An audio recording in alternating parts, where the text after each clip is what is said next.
Muchos siglos antes de nuestra época, la noche cae sobre una tierra muy, muy lejana. Una tierra de prosperidad, una tierra de opulencia. Una tierra gobernada por acaudalados reyes poseedores de un asombroso poder y una exuberante riqueza. Disfrutaban de todos los placeres de la vida y dominaban el destino de su pueblo. Pero algo estaba a punto de suceder. Algo que ni siquiera su poder podría evitar. Algo que iba a cambiarlo todo para siempre.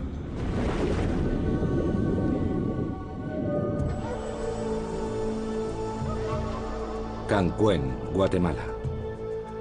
Esta ciudad fue una vez el centro de una gran civilización, la Maya. Un misterio emerge desde lo más recóndito de esta selva. Un inquietante hallazgo. Miles de huesos.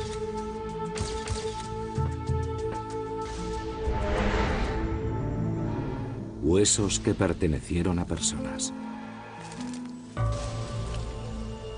Sus descubridores no dan crédito a lo que han encontrado. En esta selva, el calor, la humedad, los insectos y el suelo ácido deberían haber convertido en polvo estos huesos, que sin embargo presentan un estado de conservación casi perfecto.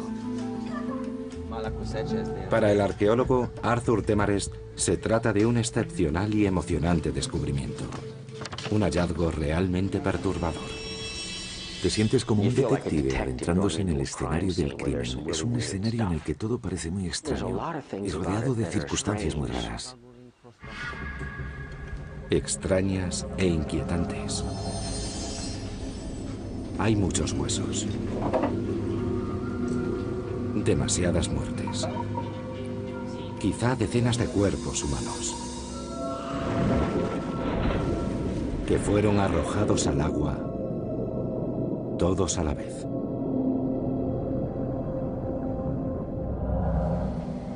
Algo terrible le ocurrió a estas personas. ¿Pero qué fue? ¿Y por qué? La primera hipótesis: sacrificios humanos. Si bien para nosotros resultan horribles, para los mayas se antojaban imprescindibles en su vida. Según sus creencias, los dioses les exigían sacrificios humanos, y ellos cumplían con devoción. A cambio, sus dioses les proporcionaban cosechas abundantes y reconocían a sus reyes como seres sagrados.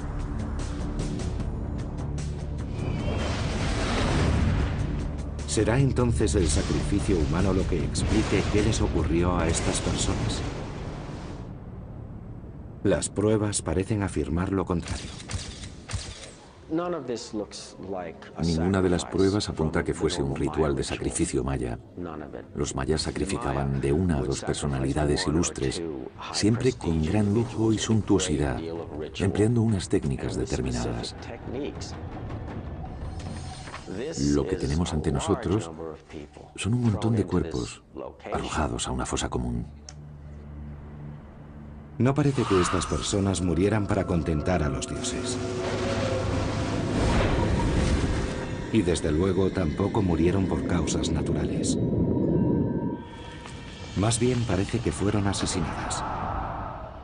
Definitivamente, se trata de la masacre más espeluznante y a mayor escala de la que tenemos constancia hasta el momento.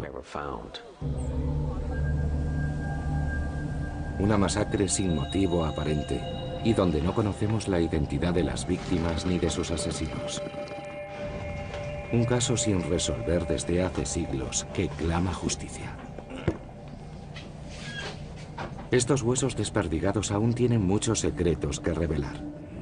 Pero existe ya una prueba clave. Las piezas de alfarería encontradas junto a los cadáveres. Los expertos las fechan alrededor del año 800 de nuestra era. Un descubrimiento esencial que nos conduce directamente a la escena del crimen.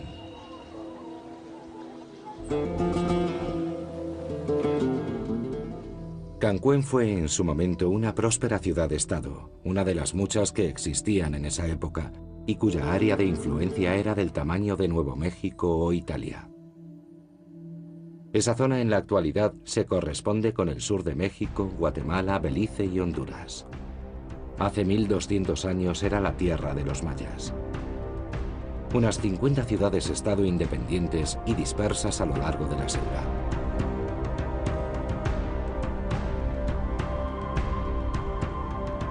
La más grande de esas ciudades presumía de sus 10.000 estructuras y contaba con unos 100.000 habitantes. Los mayas erigían magníficos edificios y creaban bellísimas representaciones artísticas. Además, inventaron el sistema de escritura más complejo de América y diseñaron sus propios conceptos matemáticos.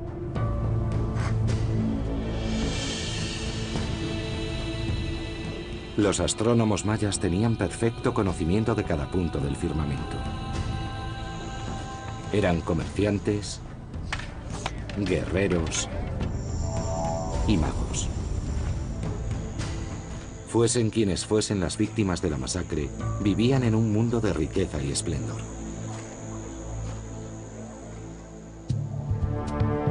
Su ciudad no era la más grande, pero tenía una gran ventaja con respecto a las demás: su ubicación.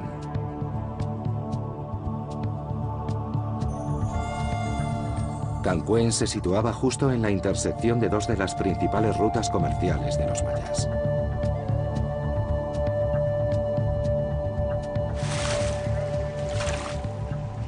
Era como Hong Kong, Singapur, Ámsterdam o el Canal de Panamá.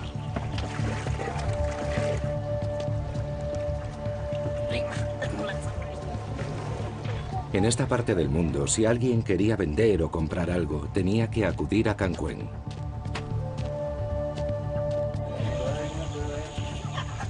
Cancún poseía además otro activo que garantizaba su grandeza. Su nombre, Tash Chanak. En torno a la época en que se fechan los asesinatos, Tash Chanak llevaba unos 40 años gobernando Cancún.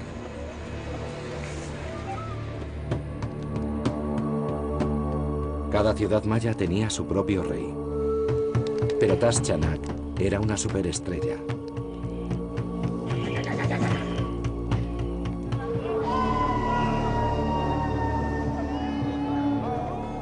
Su pueblo asistía a majestuosos rituales en los que ofrecía su sangre a los dioses.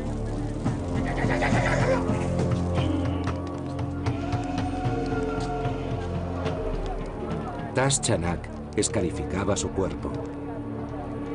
Se hacía cortes en la lengua. E incluso se agujereaba el pene. Todo ello para conseguir paz, prosperidad y lluvia dadora de toda vida. Autolesionándose en nombre de su pueblo, inspiraba en sus súbditos una leal devoción.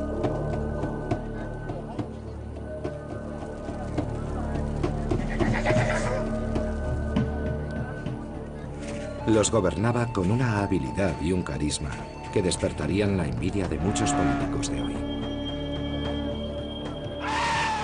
Los señores sagrados que realmente conquistaban las voluntades como Tash Chanak eran una combinación de Beckham y Mick Jagger, con un pequeño toque de Clinton e incluso de Maquiavelo o Kissinger.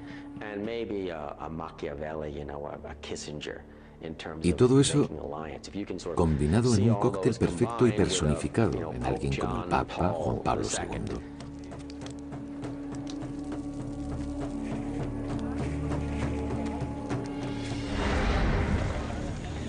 La magnífica capacidad de liderazgo de Tash Chanak y la posición estratégica de Cancún en la intersección de dos rutas comerciales lo habrían ayudado a llevar a su ciudad hasta la cima de su poder e influencia.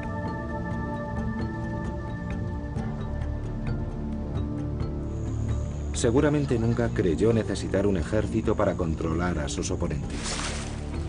Si alguien se extralimitaba, bastaba con prohibirle el acceso a los objetos sagrados que proliferaban en la ciudad.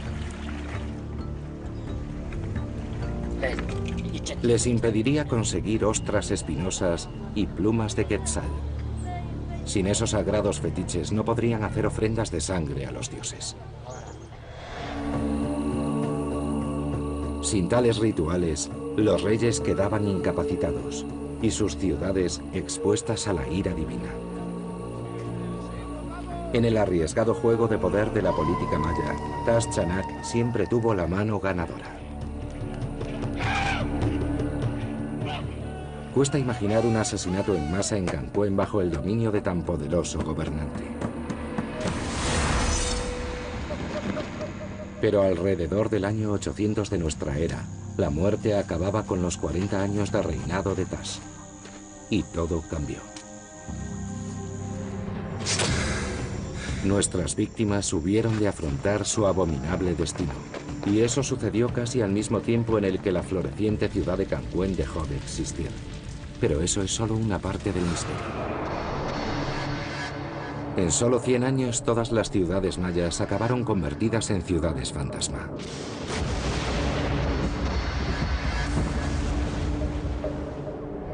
Después de siglos de grandeza, el mundo maya se desintegró rápidamente. Y nadie sabe por qué. Olvidémonos del arte, de las tumbas, de los jeroglíficos o de la ciencia. La pregunta es ¿por qué el fracaso fue tan estrepitoso? Arthur Demarest espera que la montaña de huesos de Cancún arroje luz sobre esta duda. Porque antes de morir, nuestras víctimas quizá fueran testigos del final de su propio mundo. La extraña naturaleza de sus muertes los convirtió en los cadáveres mayas mejor conservados hasta la fecha. Sus asesinos los arrojaron a lo que hoy es un estanque de barro en una olvidada selva. Pero hace 1200 años, este era un lago sagrado revestido de estuco, cerca del Palacio Real de Cancún.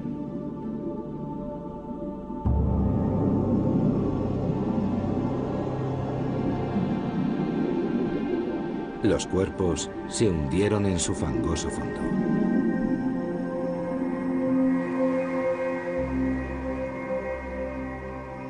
El cieno y el agua cubrieron y conservaron los huesos durante más de 1000 años.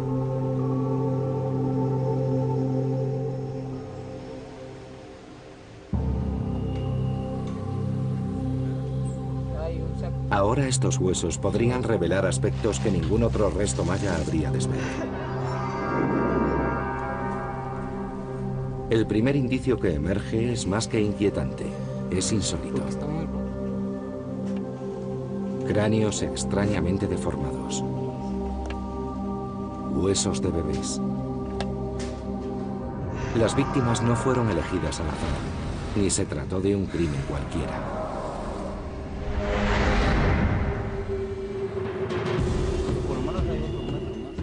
En Guatemala, un singular descubrimiento desvela un crimen.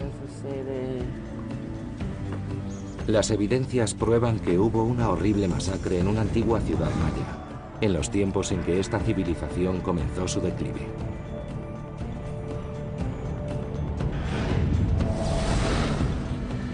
Muy pronto los fragmentos de los huesos encontrados revelan algo extraño. Son los cráneos. No son normales. Si comparamos la frente de este cráneo con la de este, vemos que está forzado hacia atrás y que eso ha producido el ensanchamiento de la cabeza por ambas partes. Comparándolo con un cráneo normal, este parece tener una frente más plana y alargada. Podría ser un extraño defecto genético, pero no es así. Tal vez podría tratarse de un acto deliberado de devoción. Algunos expertos piensan que es algún tipo de ritual maya relacionado con el maíz. Los mayas vivían y morían por su cosecha de maíz.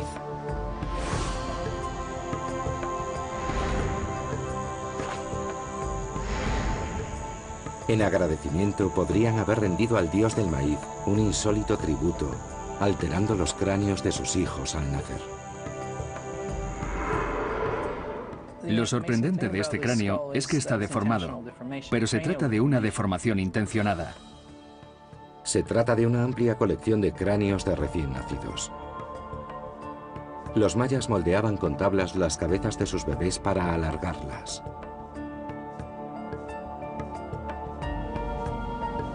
Encontrar estos cráneos así plantea nuevas posibilidades. Estamos hablando de personas bastante adineradas en su tiempo, y los únicos que podían amasar riquezas por aquel entonces eran los gobernantes y sus familias. No todo el mundo coincide en que los cráneos con forma de granos de maíz es un signo de realeza. Sin embargo, otro de los elementos hallado en la fosa ofrece una prueba más contundente de que nuestras víctimas pertenecían a la clase más alta de la sociedad, el jade. El jade era más valioso para los mayas que el oro. Nuestras víctimas debían lucir muchos adornos de jade.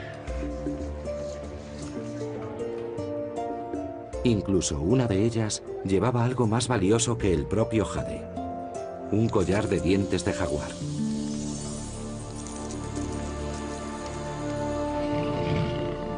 Los jaguares poseen 4 colmillos. Uno de los collares encontrados en Cancún tenía 36, con lo cual tuvieron que cazar a 9 jaguares. Y este animal es uno de los felinos más grandes de América. Su adquisición debió de costar una fortuna. Quien quiera que fuese el propietario tenía que ser muy rico. Por lo que parece, nuestras víctimas podían permitirse lo que quisieran.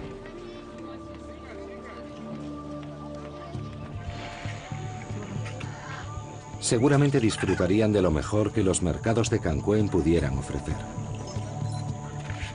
Sus mesas se vestirían con las delicadezas más caras del momento, como chocolate, miel, vainilla, pieles de jaguar, tabaco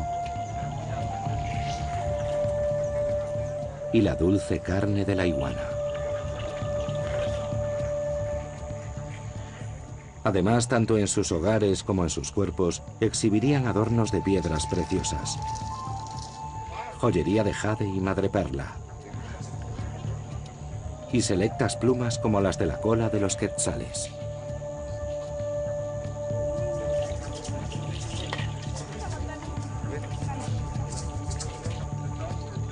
Solo los nobles podían poseer plumas de quetzal. Si un plebeyo mataba a un quetzal, la pena era la muerte. Las riquezas que se han hallado, jade, plumas de quetzal y todos los demás objetos personales, solo podían ser propiedad de nobles y reyes. No estaban a la venta para nadie más, y había que pertenecer a esta clase social para poseer estos objetos en cantidad.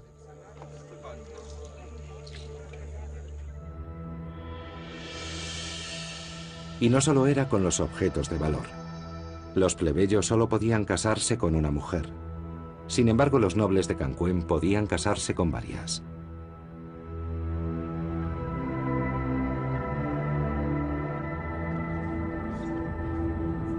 Vivían con ellas, rodeados de lujo, en un gigantesco palacio de 200 habitaciones, más grande que 5 campos de fútbol. Uno de los edificios de mayor tamaño del mundo maya.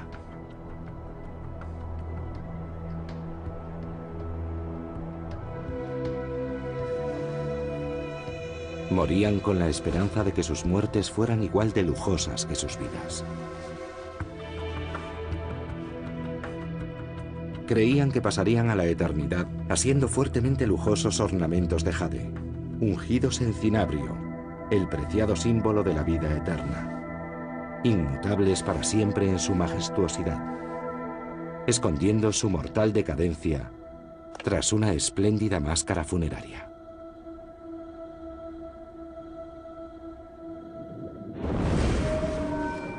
Pero cuando les llegó la muerte, no fue como nuestras víctimas pensaron que sería.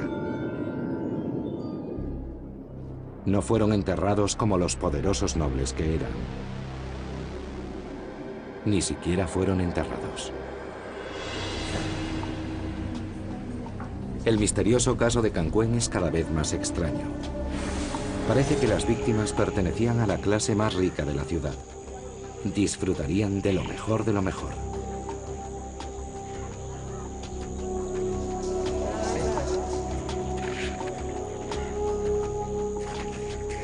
Seguro que muchos codiciaban lo que ellos tenían. Pero las pruebas descartan el robo. Sus asesinos los arrojaron a una fosa con todos sus ornamentos y joyas puestos. El motivo de esta masacre no fue el dinero. Entonces, ¿qué fue? Los huesos revelan otro hecho sorprendente. Las víctimas no eran solo hombres.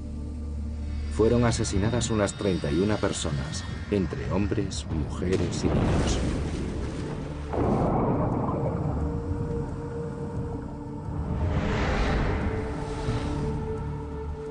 De la fosa de muerte emana otra espeluznante revelación. Una que sugiere que no se trató de una masacre sin más. Fuera lo que les pasara a estas personas, no terminó con la muerte.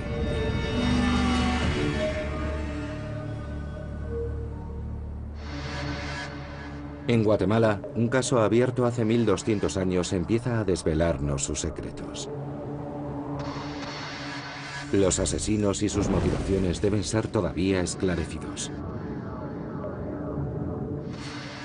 Pero aparecen nuevas evidencias. Las armas del crimen. Hachas y cuchillos de sílex.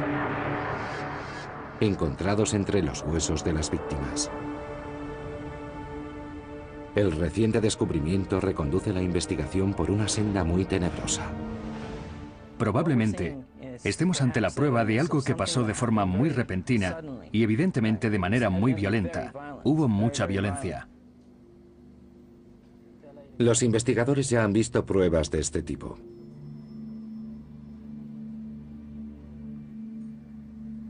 Pero no se remontan a tiempos tan antiguos.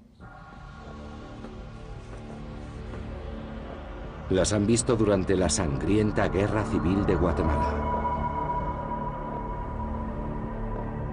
En Bosnia. En los campos de muerte de Ruanda. Estos son los peores asesinatos en masa y genocidios de los últimos tiempos. Huesos de personas reducidos a fragmentos, retorcidos, miembro a miembro. Hombres, mujeres y niños. Y ahora en la remota Cancuén, las pruebas apuntan a algo similar. Prácticamente todos los huesos que hemos estudiado presentan algún tipo de trauma. No está claro si las víctimas recibieron los golpes antes o después de morir, ni por qué fueron golpeadas. Hay indicios de un instrumento muy pesado y afilado, quizá un hacha o algo similar, que golpeó la cabeza del fémur y lo separó del resto del hueso. El fémur es el hueso del muslo y es uno de los más duros del cuerpo humano. Quien quiera que matara a estas personas también las descuartizó. Y seguramente persiguió a algunas de ellas hasta darles caza cuando intentaron escapar.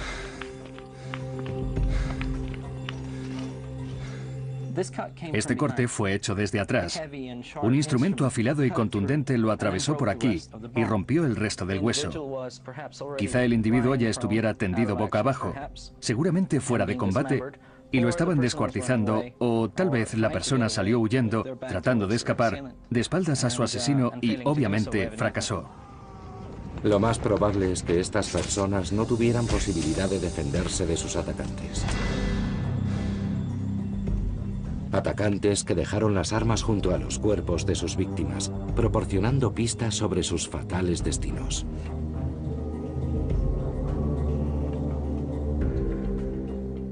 Esto encaja perfectamente con la herida. Esta pequeña herida pudo haberse infligido aquí, en la parte de atrás de la cabeza del niño. Miren el daño provocado en el interior. Analicemos el caso de una de las víctimas, un niño. Ese hueso pertenece al cuello de un niño muy pequeño de menos de 12 años. Los atacantes lo sorprenderían y él trató de escapar. Sin embargo, eran muy veloces y el niño no tuvo dónde esconderse.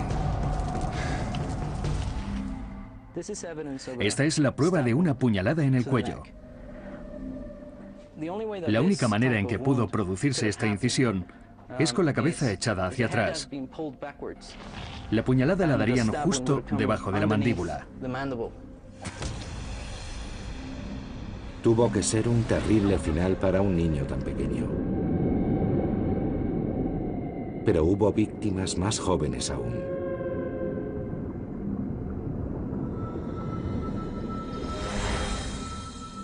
Este es el hueso de un bebé. Estos son los huesos de la cadera. El hueso más pequeño es de un bebé de 32 semanas y este otro de uno de 38.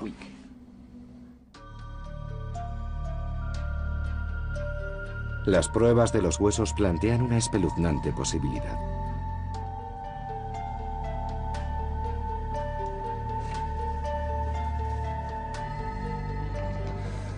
Estos cuerpos no son de soldados que murieron en una guerra, ni se trata de un sacrificio con fines religiosos. ¿Podrían ser entonces la prueba del exterminio de una familia?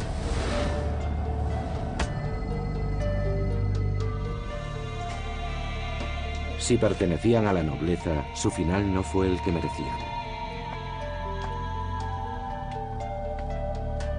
¿Pero por qué?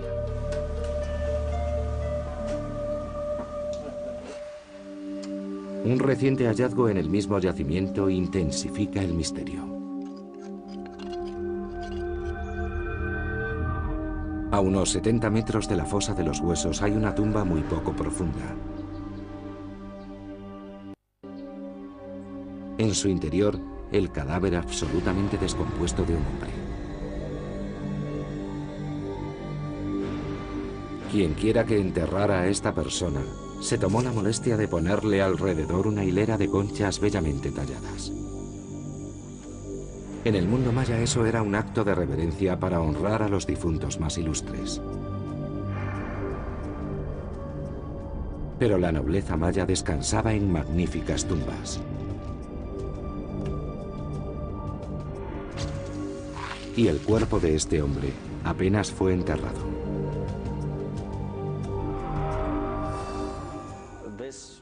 Este enterramiento es realmente extraño. No hay tumba, ni siquiera un ataúd o losas de piedra sobre el cuerpo, y apenas está cavada a 60 centímetros de profundidad. Sin embargo, el individuo luce un elaborado tocado que le llega hasta los pies.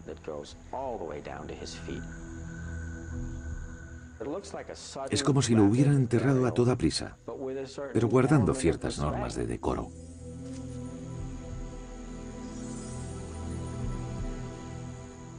¿Quién era este hombre?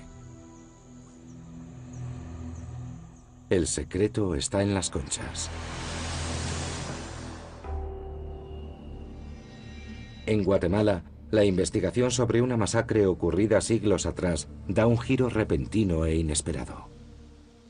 Cerca de las víctimas hay un hombre enterrado con atuendos reales, pero en una tumba muy superficial y sin identificar, en cuyo interior hay conchas talladas con jeroglíficos en idioma maya. La investigación depende de lo que revelen estas ancestrales palabras, si es que alguien es capaz de descifrarlas. Hace cientos de años, un ataque implacable acabó prácticamente con el idioma maya.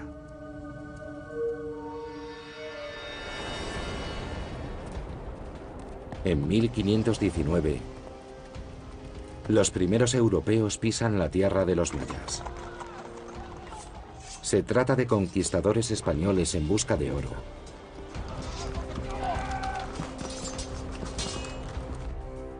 Y de misioneros cristianos en busca de almas. Para su sorpresa, encontraron muchos libros escritos en idioma maya, el más desarrollado que jamás existiera en América. Libros que mostraban la genialidad de una gran civilización. Textos de astronomía con elaborados calendarios. Dibujos para realizar majestuosos rituales.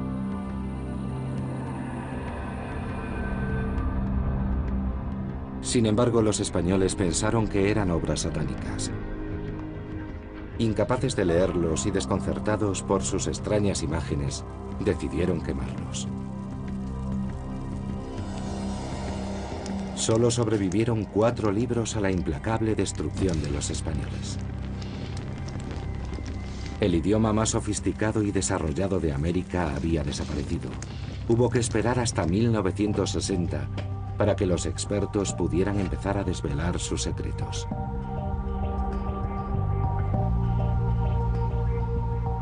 ¿Habrían aprendido lo suficiente como para leer las conchas de Cancuén? El experto en jeroglíficos Federico Fassen analiza las conchas en busca de un nombre. Reconoce el símbolo de la cabeza de un mono, la palabra mash y otro carácter maya, Can. ¿Quién era entonces? Fassen sabe la respuesta. Las tallas en las piedras de Cancuén tienen los mismos símbolos. Y un jeroglífico para la monarquía. El hombre enterrado era Can Mash, y no hay duda de quién era.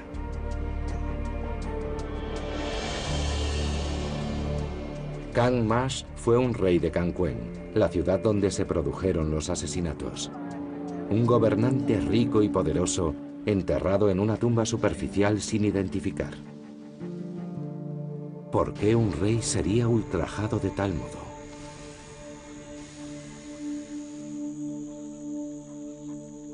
No tiene mucho sentido.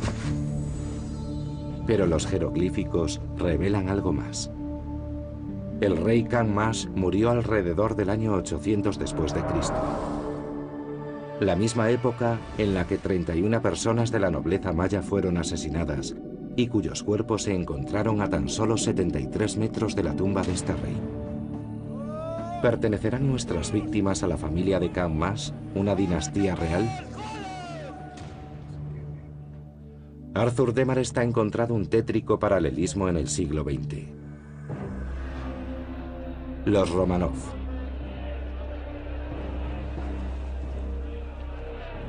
En 1918, los revolucionarios capturaron al zar ruso Nicolás II, a su mujer Alejandra y a sus 5 hijos, y los asesinaron a todos, incluso al más pequeño. Así acabaron con esta dinastía.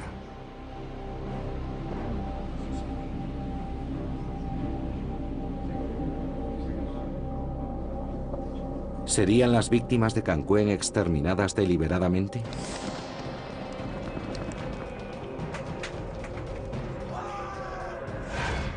Parece como si hubieran asesinado al rey, exterminado a toda su familia y después, sin más, abandonaron el lugar. La suerte les abandonó por completo a todos. Poco después de la masacre, la gran ciudad de Cancuén cae desde su pináculo de poder y prosperidad hasta su completa desaparición. Según se acumulan las pruebas, una cosa está clara. El caso de la masacre de Cancuén no es un simple caso de asesinato.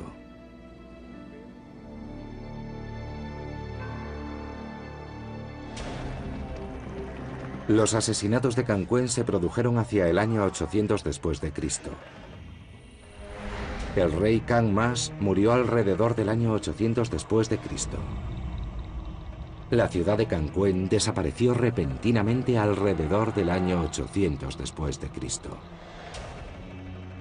empezaron a abandonar sus ciudades hacia el año 800 después de Cristo. Una espantosa masacre, un rey ultrajado, una gran ciudad que desaparece de manera repentina, la inexplicable decadencia de una esplendorosa civilización. Y todo ocurrió en la misma época. Resolver los asesinatos de Canquén podría suponer mucho más que resolver un caso que ocurrió hace más de 1200 años. Estamos ante una prueba física irrefutable de la caída del Imperio Maya y de las circunstancias que influyeron en ello. Como me dijo el otro día uno de los miembros del equipo forense, es una prueba que sería admitida por cualquier tribunal.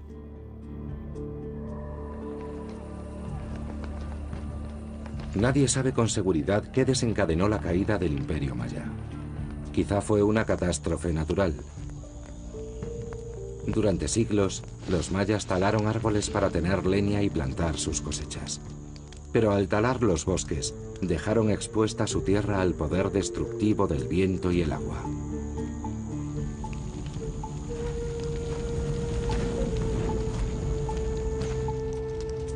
Convirtieron las tierras en estériles terrenos, justo en el momento en que la sequía más pertinaz en siglos asolaba la región. Pero la mayoría de los expertos coinciden en que la sequía y el hambre no fueron las dos únicas causas de la destrucción del Imperio Maya, y apuntan a la política como factor determinante. Arthur Temarest baraja esta misma posibilidad mientras trata de dar explicación a los asesinatos de Canquén. Los cuchillos y las hachas hallados junto a los cuerpos revelan las armas del crimen, pero el motivo puede que se remonte a decenas de años antes de la masacre. En su complejo mundo se mezclaban sexo, política y poder.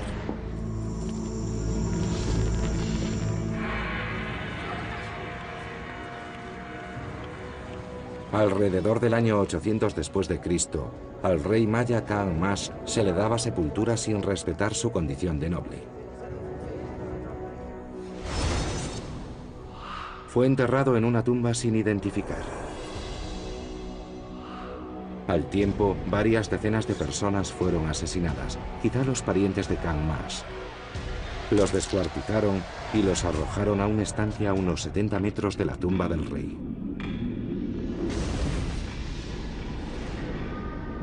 Los hechos parecen desafiar a la lógica, pero el arqueólogo Arthur Temarest cree que podrían tener sentido.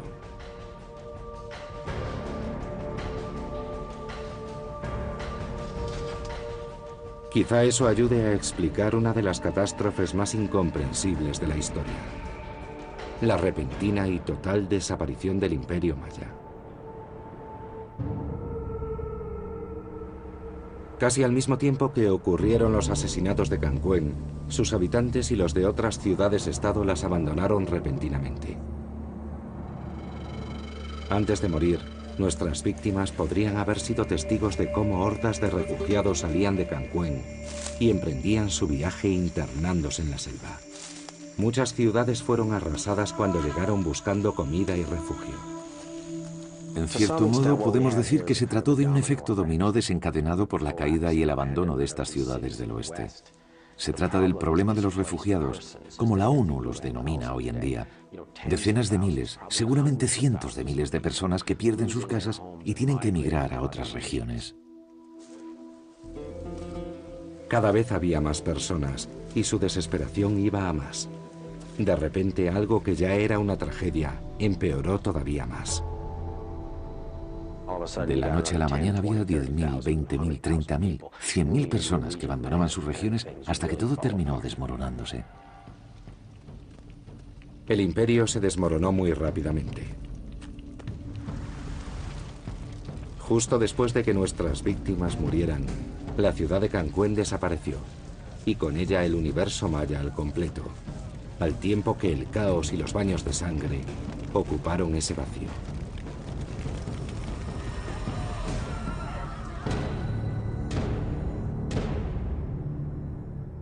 Fue algo repentino, ocurrió en apenas 50 años y fue muy violento. ¿Qué fue lo que ocurrió? ¿De qué fueron testigos nuestras víctimas en los últimos días de sus vidas?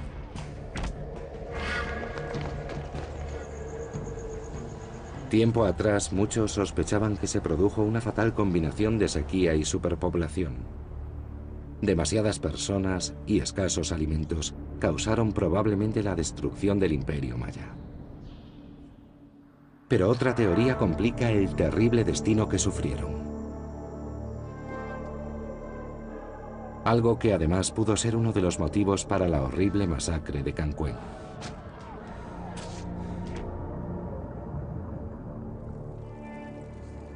El rastro de los asesinatos nos conduce hasta un responsable completamente inesperado. El padre de Kang Mash, el rey Tash Chanak.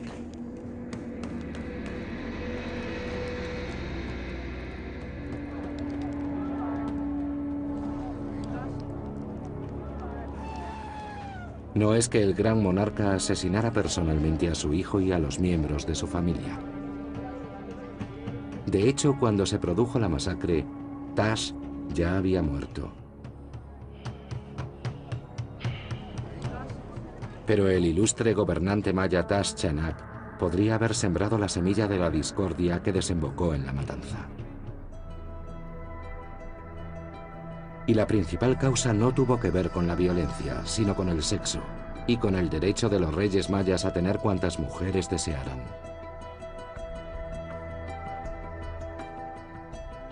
Y no lo hicieron solo por placer. Como otros gobernantes mayas, Tash habría forjado alianzas casándose con las hijas de otros reyes. Cuantas más alianzas, mejor. Podría llamarse poligamia estratégica.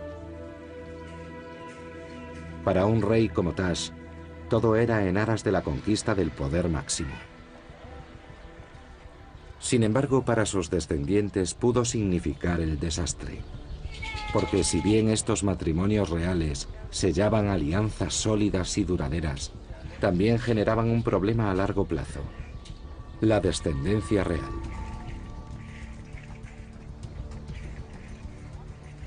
Los expertos han hecho cálculos. Si el rey de cualquier ciudad maya tenía 4 hijos, cada uno de ellos tenía otros 4, y esos 16 nietos tenían otros 4. Había reyes que tenían 32 bisnietos, que eran los descendientes de una sola esposa.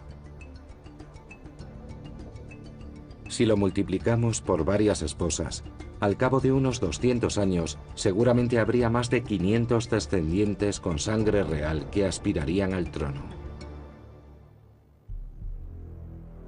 Arthur Demares piensa que esta es la razón por la que en el Palacio Real de Cancuén había la increíble cifra de 200 habitaciones. Esa fue la causa de que en una próspera y bulliciosa ciudad surgiesen tensiones. La rivalidad entre nobles y reyes dominó la vida del período clásico maya.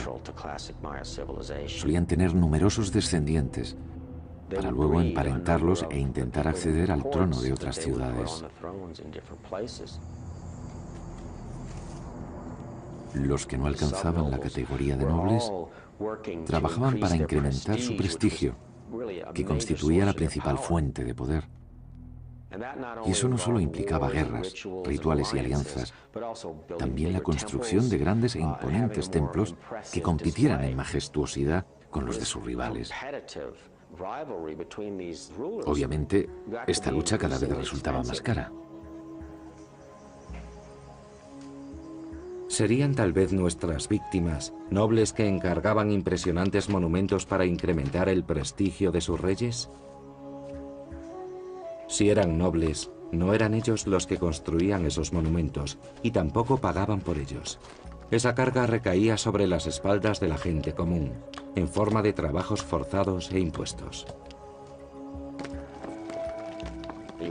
Esto supone una presión cada vez mayor sobre la sociedad, sobre los que formaban parte de la clase media y la clase baja. Tenían que producir cada vez más para mantener ese sistema de rivalidad creciente.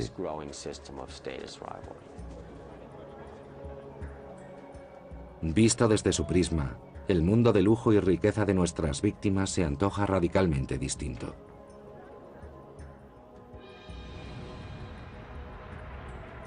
Su mundo se desmoronaba debido a odios recalcitrantes, plebeyos contra nobles, nobles contra nobles, reyes contra reyes. Las luchas de celos y poder diezmaban los tesoros y consumían el suministro de alimentos. Quizás todo ocurrió cuando la sequía empezó a afectar a los campos y cuando ciudades tan prósperas como Cancuén se acercaban peligrosamente a la ruina.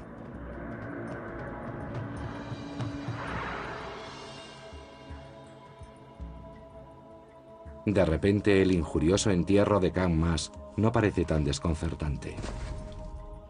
Y la masacre de una familia entera no resulta tan extraña.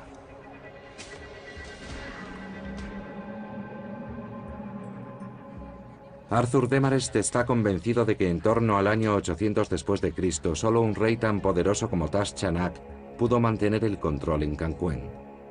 Después de él, nadie más pudo.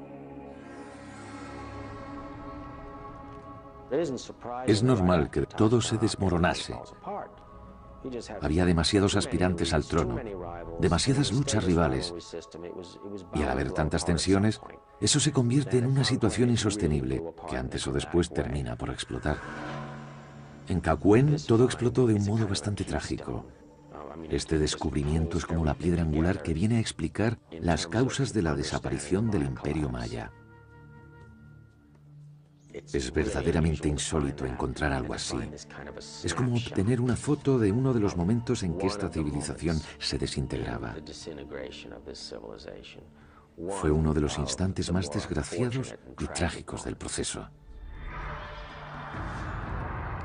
Es muy importante porque demuestra que las civilizaciones pueden fracasar. Es el escenario de un crimen que ocurrió hace 1200 años. Nadie sabe quién mató a las víctimas de Cancuén. ¿Acaso los plebeyos, hartos de trabajos forzados y asfixiantes impuestos? ¿O quizá parientes envidiosos que querían eliminar a sus rivales al trono?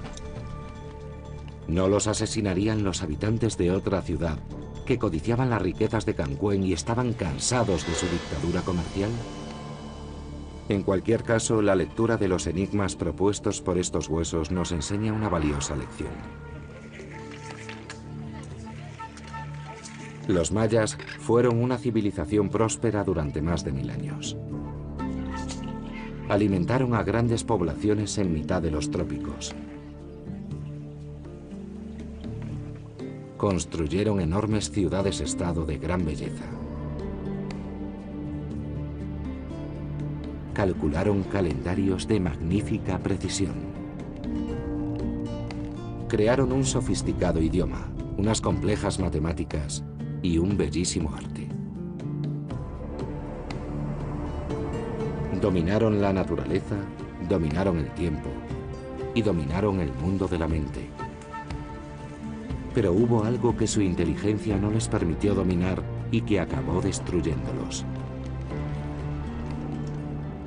No lograron dominarse a sí mismos.